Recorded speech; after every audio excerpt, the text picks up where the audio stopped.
The sad thing about shame is that it teaches us compliance and not autonomy.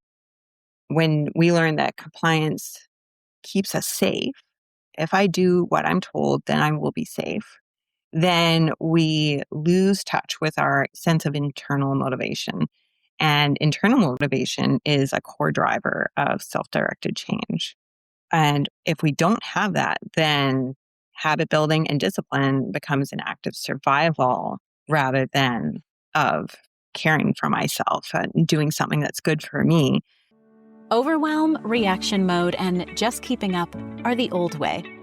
You need real, root-level strategies and practical steps to grow your business or ministry without exhaustion and burnout. Hi there, we're Anna Saucier And Megan Gephardt, best friends and business consultants who help faith-filled women create sustainable growth through simple strategy with a people-first approach.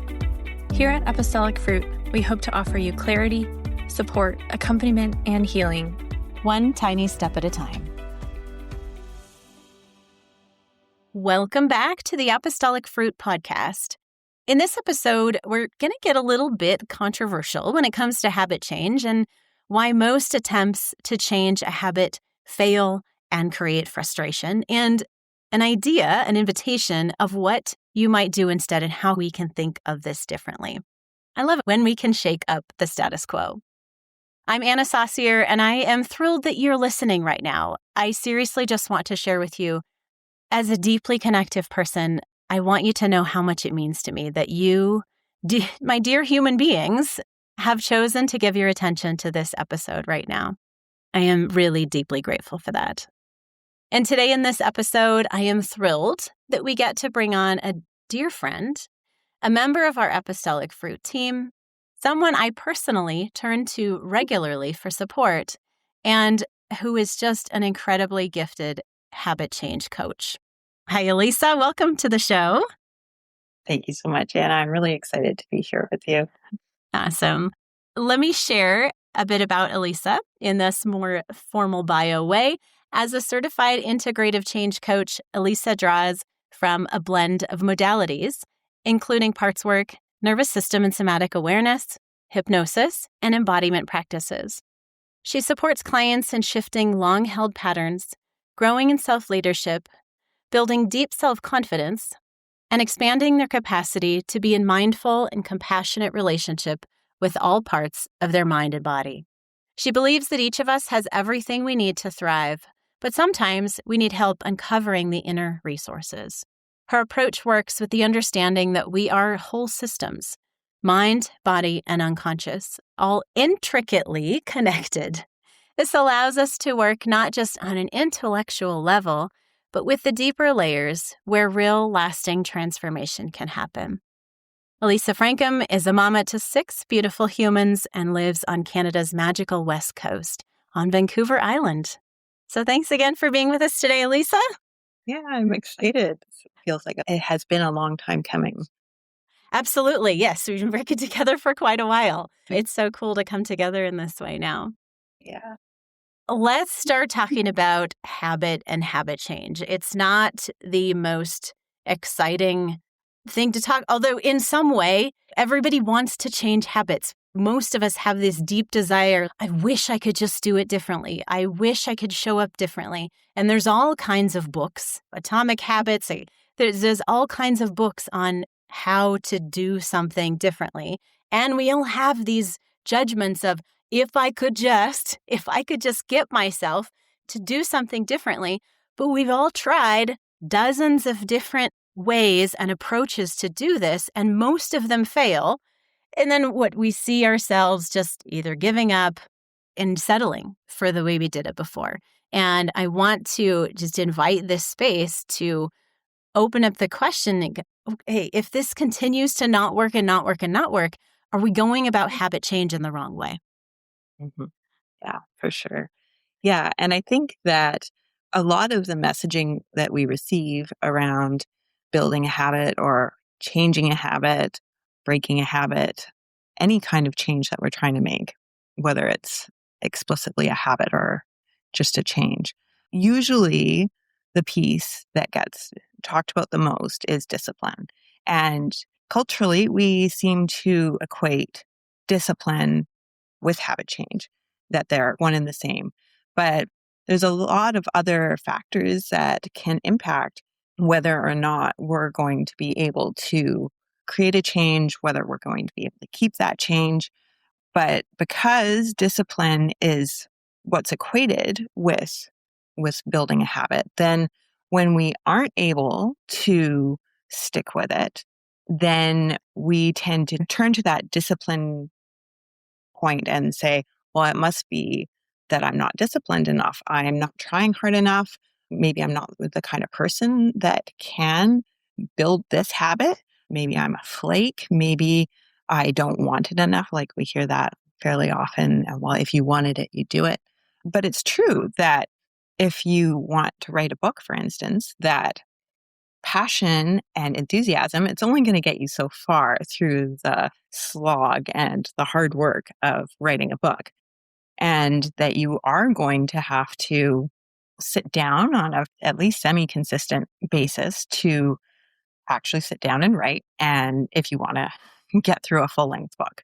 So it is important, but when it's the only thing that we're looking at, then we run the risk of it becoming a weapon against ourselves rather than a tool. An example from my own life, after the birth of my second child, I decided I wanted to start running. And I set a goal of running 10K. And I wasn't a particularly athletic person before that. I had never run consistently. So 10K felt like a good goal for myself and definitely outside of my comfort zone. And I talked to people about how to do it in a way that I would not hurt myself. And I made room for it on my calendar. I bought new shoes and then I went and did it. And discipline absolutely played a big part of sometimes waking up and being like, oh, I don't really feel like going for a run today, and then doing it anyway. And the more I did it, the more achievable it felt. And I did make my goal of running 10K. And nowhere along that process did I feel like this was some huge impossible thing that I was never going to achieve. It felt like it was hard, but that I could do it. And then fast forward a few years later and a couple kids later, I thought to myself, I should start running it again. And my experience was completely different. And even though I tried to replicate that process of making room in my calendar, coming up with a plan, I could not seem to manage to do it on a consistent basis. And the more I tried, the harder it became. And when I did actually manage to go for a run, it would deplete me so much that the idea of doing it again felt insurmountable. And it became this big thing that I just couldn't overcome. And the difference between those two times was very much capacity. And when I talk about capacity, that can mean a lot of things. That can mean physical health, mental health, the supports that are available to you. But it also means what I'm believing about myself and my nervous system and what my nervous system is interpreting as safe, what it's been wired to see as a threat. And it's amazing what the nervous system, your conscious mind says, well, that's not a threat. But for whatever reason, your nervous system has been wired to see it as a threat. So these are all things that we need to work through. Otherwise, discipline is not going to help us at all and will actually can be dangerous in our attempts to build habits. Yeah, great, absolutely. And I'm curious to just share more with our listeners about this capacity for change and what can affect that. Mm-hmm. And I know that some of that must be as our life circumstances change, they're going to bring up different things maybe from the past, from a whole spectrum of past, whether more in childhood or more recently. So can you talk about that effect on understanding what capacity for change do I have right now based on what's coming up in my life and how that may have come from the past? Because I think a lot of times that can help in understanding and unshaming the experience of, I just don't have capacity for this change right now. Yeah, for sure. So we're not just our conscious minds and making rational decisions. I think a lot of the time we wish that it would be a lot easier that way, but we are not. We are these messy, complicated, interconnected systems of mind, body, and experiences and learned responses, and our families and our culture and our environment and our past all shape how our nervous system responds to change. And we can believe that something is good for us.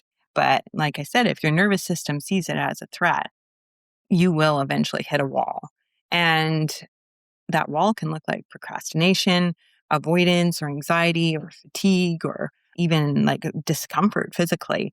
And this isn't a lack of willpower. This is a protective response on the part of our nervous system. And you're right, our nervous system responses can be formed when we're children. It can be formed by our parents' nervous system. So, like by stuff that happened before we were even born. Yeah, by our culture. And we're not necessarily talking about big T trauma. It can be like a death by a thousand cuts of just tiny little moments that are informing our nervous system, that the way somebody looks at us isn't safe, or a tone of voice isn't safe, or it can be anything at all, really, that can alert our nervous system. Yeah, in particular, Elissa, I'm so fascinated by how, like you mentioned, our nervous systems are often shaped at a very young age, and even from our parents and their stuff coming in, creating the understanding of what is safe and what is not safe. And I know, and I think it's helpful to look at this as it's literally our brain's job to keep us alive. And it's our nervous system's job to be like the implementer, right? To say if something is threatening life, then the nervous system kicks in to make sure that we manage that.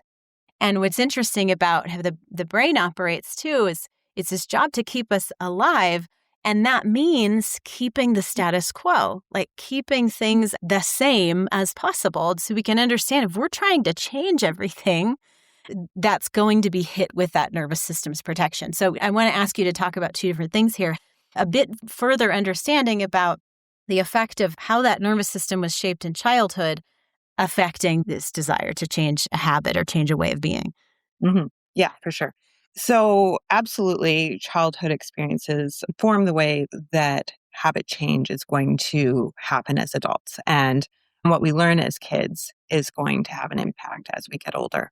If you were shamed, for instance, or threatened into change as a child, into behaving a certain way or changing yourself, then your nervous system will have learned to associate change not with growth, but with danger. And that wiring doesn't just disappear because we grow up and we're on our own and we don't have parents telling us necessarily, hopefully, not what to do anymore. But that wiring is still going to show up whenever it hears a voice of authority, or whenever it has an expectation that it feels is needing to be met, or however that looks. Any time that there's something outside of ourselves or even inside ourselves saying, you need to do this. And this can manifest in a lot of different ways. For instance, you may feel like you need a metaphorical axe hanging over your head in order to get anything done, like a crisis or a deadline or some external pressure moving you forward. And without it, you feel like you're just stuck and you can't get anything done. Because that's how it worked when you were a kid. So, okay. Exactly. Or you might avoid new habits entirely. And you might avoid change because it exposes you to the possibility of failure and of criticism or of not being enough. And I think that's a really common feeling for a lot of people, that if I don't do it perfectly the first time, then I can't do it. Mm-hmm. Mm-hmm. That makes me think, that's a pattern we often, I think, adopt within school, where you get praised for getting your work done early, done the first time, not asking for help, right? All of these things that get normalized in a school setting. Yeah, exactly. Or even at home too, that you tried something new and you didn't get it right the first time. And, well, why didn't you do it right? Well, I showed you how to do it. and feeling that shame that, oh, I can't do this. I didn't do it the way I was supposed to. Or, yeah, it's really painful. And your nervous system is going to want to avoid that. And then another response is that you might find that you just rebel against anything that feels like an expectation, even though that expectation might be coming from yourself. A new habit can unconsciously feel like someone telling you what to do and will react like a little kid. No, don't tell me what to do. I'm not doing that. And it can be really confusing because you're like, well, I wanted to do this. Why am I having this response to something that I thought I wanted to do? Mm-hmm. Mm-hmm. Yeah. And the sad thing about shame is that it teaches us compliance and not autonomy. When we learn that compliance keeps us safe, if I do what I'm told, then I will be safe, then we lose touch with our sense of internal motivation. And internal motivation is a core driver of self-directed change. And if we don't have that, then habit building and discipline becomes an act of survival rather than of, I don't know how else to say this except self-care, of caring for myself and doing something that's good for me. It instead becomes a weapon against ourselves. And shame-based motivation can work really well in the short term. It can get a lot of work done, but it really isn't sustainable. Eventually, that internal pressure becomes so heavy that it just breaks us down and the habit will collapse because it was built on fear instead of a good, healthy relationship with ourselves. Mm-hmm. Yeah, I love it's so fascinating thinking about where the motivation is coming from. And I think a lot of people we don't even pause to say, is this what I actually want? Because a lot of us don't, maybe in many circumstances, have lost touch with what we actually want and are just operating from what's expected of us, what a coach or everyone else says. Well, you want to be successful? Of course you should get up at 5 o'clock in the morning, right? Mhm. Supposed to, is that something I even want? Or am I more of a 9 to 11 kind of person? Yeah. And so coming back and into just pausing and saying, wait a second, what's going on? Am I trying to get myself to change a habit that is someone else's expectation or is this mine? Yeah. Can you talk about now, we have some understanding about the nervous system's protectiveness against habit change. So how can we bring that into when you're actually now moving toward changing a habit? And I want to ask you more about your process, but how can we use that understanding to work with the nervous system in that? And what's the relationship there with regulating your nervous system, regulating constantly? Share with us more about that. Yeah, for sure. So I think culturally, we do have some basic understanding of the nervous system now, and that being regulated is a good thing, that having a regulated nervous system is a goal. But it is actually, I think people often don't realize that it's not a goal to be regulated all the time, that a healthy nervous system moves fluidly between activation and rest. And it's natural and necessary that it register danger. Getting angry, getting anxious, even scared or frightened, these are all healthy nervous system responses. And we don't necessarily want to immediately regulate ourselves out of it. I want to clarify this, Elissa, because I think it's a really important distinction.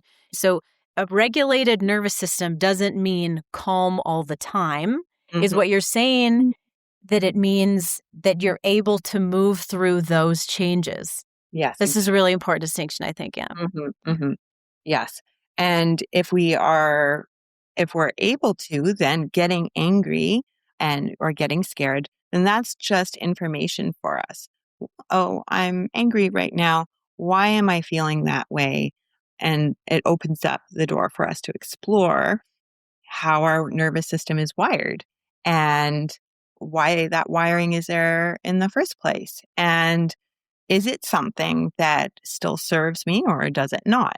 So we can start working with those layers and decide, oh, yeah, you know what? My nervous system is telling me that this is not for me for whatever reason. So we can make more informed decisions about the habits that we're trying to take on rather than just blindly taking on things that other people are giving us. The problem is that most of us are quite disconnected from our bodies, and therefore we are disconnected from the early cues that tell us that our system is shifting into survival mode. We don't notice a tightening in our chest. We don't notice a shallow breath. We don't notice a churning in our stomach or the feeling that resistance in our body until like shutdown happens or overwhelm. And so we'll have these big responses that feel insurmountable. But if we can learn to recognize these sensations, then we learn to understand them. And understanding creates much more fertile ground for change. And then we can identify what are the barriers to trying to change a habit or build a habit, and why am I getting stuck? Yeah, beautiful. Keep talking about how you do this. I love that. These little bits of things where I never even thought about it that way are just so valuable for people to realize. And you hear it, that makes so much more sense. So Yeah, you could totally. walk us through how you work with a client in this. hmm So when I'm working with someone, my goal is always to help all the what I call layers of a person. They're coming to me with what's on their mind consciously, but there's all these other things that may be going on and they're unconscious in their nervous system, in their body system, and their emotions. And I want all of those to align in the same direction because when those layers are in conflict, it's just not a good environment for change to happen. My coaching training gave me a lot of different tools. I love mindset tools and I have hypnosis tools that can create change really quickly. But I tend to not go to those tools right away. I tend to try a slower, more exploratory direction at first to find out what's going on, what's holding you back. And then we can use those quick change methods at the end when I know that everything is aligned. One method that I tend to rely on a lot is parts work. It integrates really beautifully with all the other tools that I have, and it naturally fosters self empathy and autonomy and internal cooperation with all those different layers. So when clients understand why a part of them is resisting change, it's a huge relief for them. They feel like they aren't fighting with themselves anymore. And then they're dialoguing with all these different parts. Naturally, they're going to have a much stronger sense of cooperation between all those layers. And the understanding really does create so much positive emotion. And positive emotion is one of the best things when we want to create change. Negativity is going to dampen our efforts, but the more positive emotion that we can create, the easier it's going to be for us to achieve change. So I always want to be working from the knowledge and the belief that the person in front of me is already whole. They are not broken or defective at all. And they've been adapting and doing the best they can with what they have. And my goal is to give them more tools so that they can have a greater self awareness and that they are never pursuing change because they're running away from themselves or trying to become someone different. But the goal is always to become more of who we are and who God wants us to be. You know how much I love that. I mean, this idea, and for me, it's knowing God is in us. And the more we are who we are, that's where we meet God. And this idea of the wholeness is already there. The holiness is already there. And a lot of this, as you've shared, that comes from the past or comes from previous habits or even comes from systems and structures that are all around us all the time that have been placed upon us that I see it often as a lot of just uncovering what's not. Yes, I love that. I love that. Just like covering what's already there, taking the weight off so that we can be more ourselves. Yes, I love that. Yeah. I just so love and honor all of the work that you do. I see it when I get to work with you and when you work with our clients. It's so incredible. And I'm glad that we get to share more about that today. Thank you, Elissa. What? Where's the best place for people to find you? Yeah, I am on Instagram and I have a website, cultivatingourselves.com, and my email is there and calendar link. So yeah, that's the best place to get a hold of me. Awesome. And Instagram is at Cultivating Ourselves. Yes? Yes. Awesome. Thank you so much, Elissa. Thank you. We hope you loved today's episode. If so, would you take a moment to share it with a friend? If you haven't already, come connect with us human to human at apostolicfruit.com/connect. When you're ready, we'd love to support you more deeply. May the Lord bless you and keep you, make his face shine upon you and be gracious to you, And turn his face toward you and give you peace.